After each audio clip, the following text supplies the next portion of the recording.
ओम अज्ञानतिमिरन्धस्य ज्ञानाञ्जनशलाखया चक्षुरुन्मिलितं येन तस्मै श्रीगुरुवे नमः। नमो ओम विष्णुपदाय कृष्णप्रेष्ठाय भूतले श्रीमते भक्तिवेदांत स्वामिन इति नामिने। नमस्ते सरस्वती देवे गौरवाणी प्रचारिणे निर्विशेष शून्यवादी पाश्चात्य देशतारिणे। जय श्री कृष्ण चैतन्य प्रभु नित्यानंद श्री अद्वैत गदाधर श्रीवासदि गौर भक्तवृंद। हरे कृष्णा कृष्ण कृष्णा हरे हरे, हरे राम राम राम हरे हरे। हरे कृष्णा। विष्णुदूत अब आगे यमदूतों से कहते हैं कि महान ऋषियों का कहना है कि अगर कोई व्यक्ति बहुत भारी पाप कर्म करता है, उसे कहते गुरु नाम पाप कर्मा, बहुत भारी, तो उसे उसी प्रकार का भारी तरीका अपनाना होता है प्रायश्चित का। और अगर किसी ने हल्का फुल्का पाप कर्म किया है तो उसी प्रकार का हल्का कार्यक्रम अब उसे अपने जीवन में अपनाना पड़ेगा, इस पाप कर्म के फलों से छुटकारा पाने के लिए उस प्रकार का प्रायश्चित करना पड़ेगा। संस्कृत में इसे कहते हैं लघु नाम, गुरु नाम और लघु नाम। मतलब भारी से भारी पाप कर्म अगर कोई करता है तो उसी प्रकार से वेदों में भारी प्रायश्चित बताया गया है। अगर कोई हल्का फुल्का पाप कर्म करता है तो उसी प्रकार का प्रायश्चित बताया गया है। लेकिन इसके द्वारा भी जो मन के अंदर में पाप कर्म करने की इच्छा है वो समाप्त नहीं होती है। लेकिन अगर कोई व्यक्ति भगवान के नाम का उच्चारण करता है या भगवान के चरण कमलों की उसका आश्रय ग्रहण कर लेता है भक्ति सेवा के द्वारा, तो चाहे वो भारी पाप कर्म हो चाहे हल्का पाप कर्म हो, सारे के सारे धुल जाते हैं। सारे पाप कर्म नष्ट हो जाते हैं, उनके सारे फल नष्ट हो जाते हैं। इस विषय में एक कृष्ण की लीला में बड़ी सुंदर कथा आती है जिसके द्वारा हम समझ सकते हैं कि अगर कोई व्यक्ति भगवान का आश्रय ग्रहण करता है भक्ति के द्वारा, अगर कोई भगवान के द्वारा रक्षित है, तो बड़े से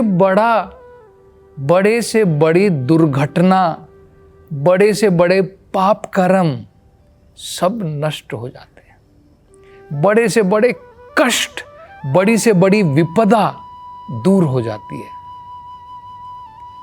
तो ये कथा भागवत में आती है, दशम स्कंद में कृष्णा लीला।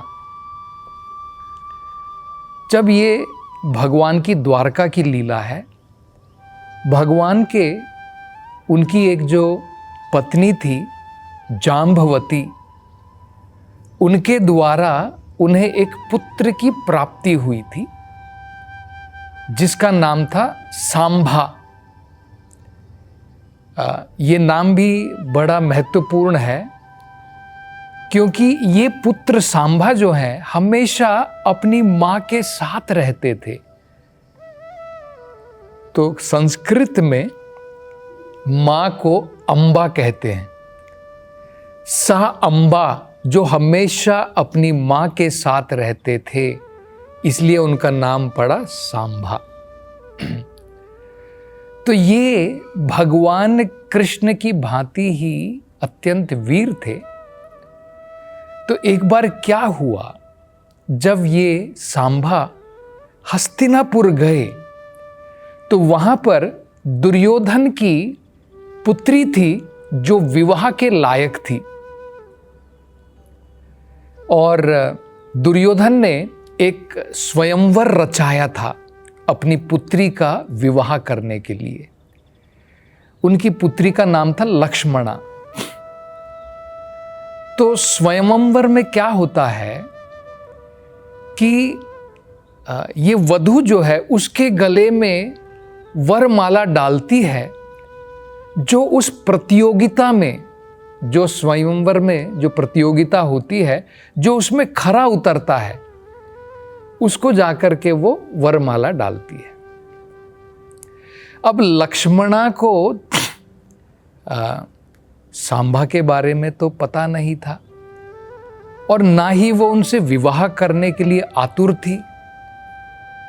लेकिन सांबा जो है, जब उन्होंने लक्ष्मणा को देखा तो उनके मन में उसके प्रति प्रेम जागृत हो गया, और अब वो किसी न किसी प्रकार से लक्ष्मणा को प्राप्त करना चाहते थे।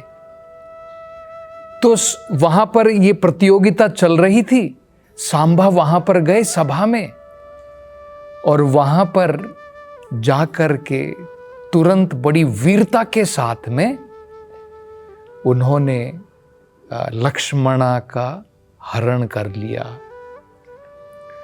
और उसको लेकर के जो है ले जाने लगे द्वारका की तरफ।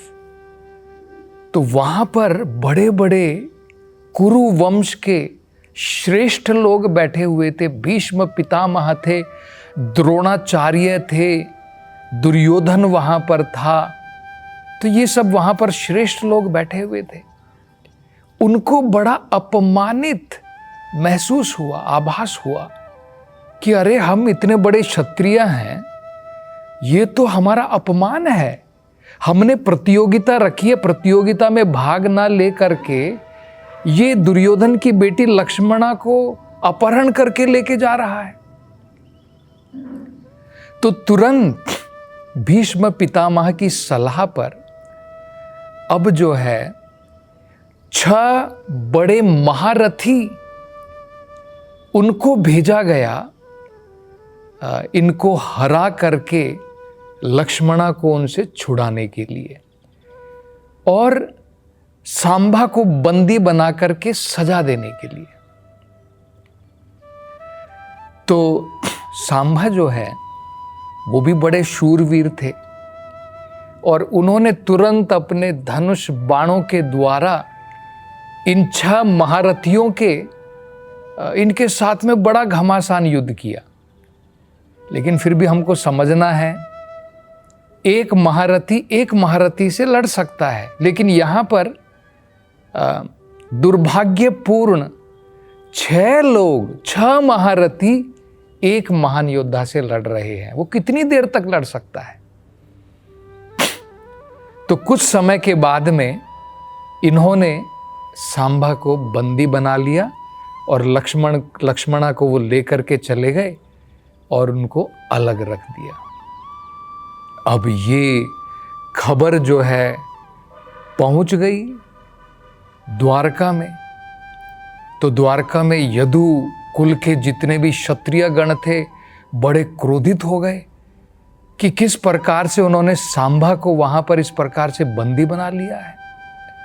तो युद्ध की तैयारी में थे, लेकिन बलराम जी जो है वो युद्ध नहीं चाहते थे। तो बलराम जी ने कहा तुम चिंता मत करो, मैं जाता हूं और कुछ बातचीत करके सांबा को और उसकी पत्नी अब जो हो गई है लक्ष्मणा, और मैं कुछ पुरोहित भी लेकर के जाऊंगा ताकि वहां पर विधि विधान के साथ में दोनों का विवाह करवा सकूं। तो बलराम जी वहां पर गए तो दुर्योधन हमेशा सोचता था कि बलराम जी जो है हमारे तरफ पक्षपात करते हैं, पार्शियलिटी करते हैं, और वो हमारा साथ जरूर देंगे। लेकिन जब बलराम जी ने कहा कि तुरंत तुम बिना देर किए हुए सांबा को छोड़ दो और लक्ष्मणा के साथ में उसका विवाह करा दो, मैं द्वारका से ये पुरोहित भी लेकर के आया हूँ।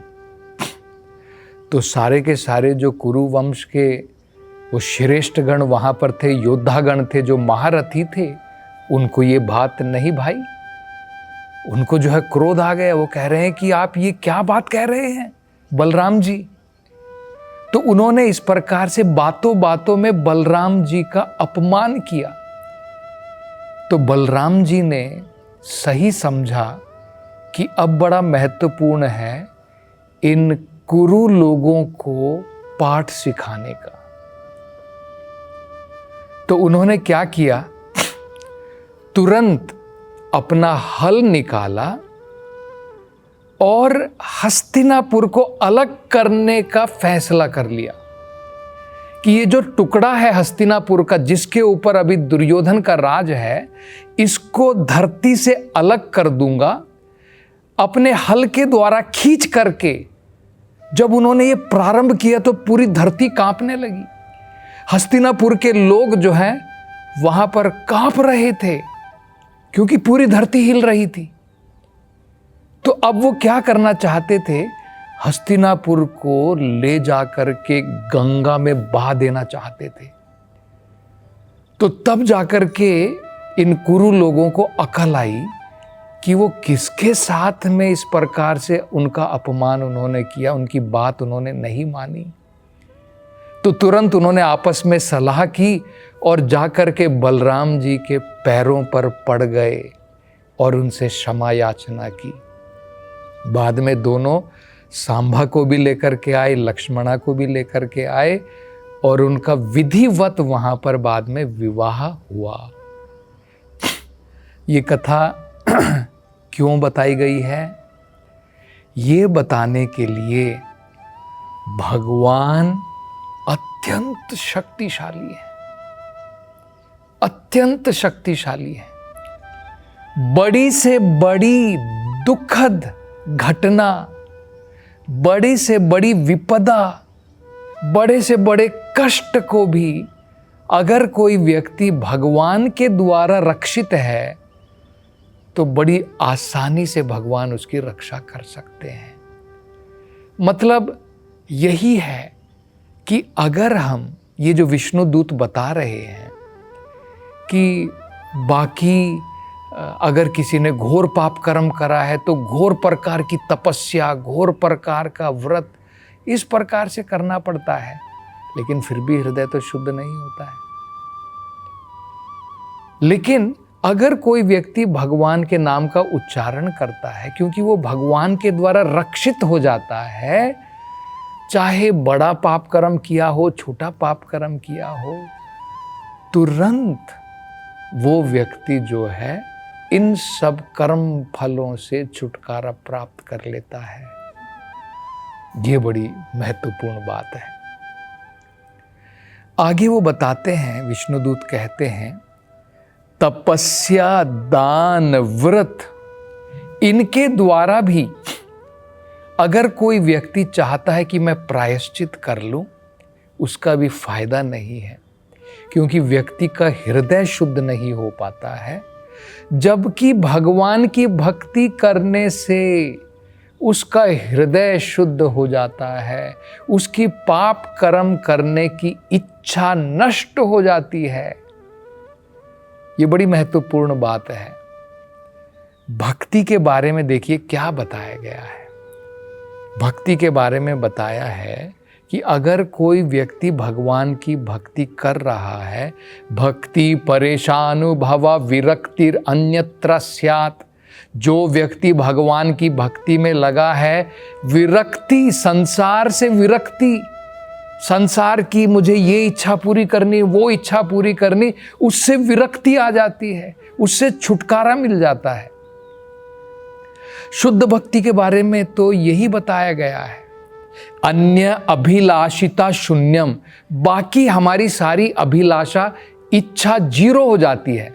जब आपकी भौतिक इच्छा जीरो हो जाएगी, शून्य हो जाएगी, हम कौन सा पाप कर्म करेंगे?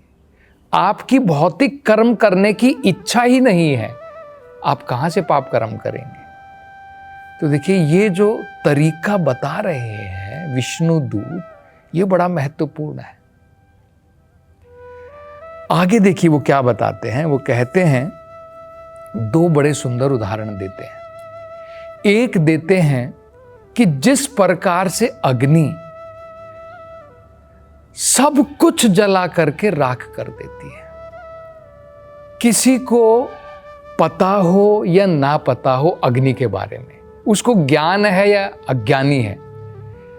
अगर मैं सोचूं कि भाई मैं आग में हाथ डालूंगा, मुझे ज्ञान नहीं है, वो मुझे नहीं जलाएगी, नहीं जला देगी, फिर भी आपको ज्ञान है या नहीं है। ठीक इसी प्रकार से भगवान का नाम का जप, उसका उच्चारण आपको पता है या नहीं पता है। अगर हम अज्ञानता से भी भगवान के नाम का उच्चारण करते हैं, हमारे सारे पाप कर्म नष्ट हो जाते, जल करके राख हो जाते हैं। दूसरा उदाहरण वो देते हैं। वो कहते हैं कि जिस प्रकार से व्यक्ति औषधि लेता है, चाहे उसे पता हो या ना पता हो, अगर वो औषधि अच्छी है, उसके अंदर में ताकत है, तो उसकी बीमारी दूर हो जाती है। इसी प्रकार से ज्ञान में या अज्ञान में व्यक्ति अगर भगवान की भक्ति करता है, भगवान के चरण कमल का आश्रय ले लेता है, या भगवान के नाम का जाने अनजाने में उच्चारण करता है, उस व्यक्ति के सारे पाप कर्म दूर हो जाते हैं। जैसे हमारी बीमारी दूर हो जाती है दवाई का सेवन करने से। और आगे अब इस कथा में क्या होगा, इसकी चर्चा हम अगली कथा में करेंगे। हरे कृष्णा।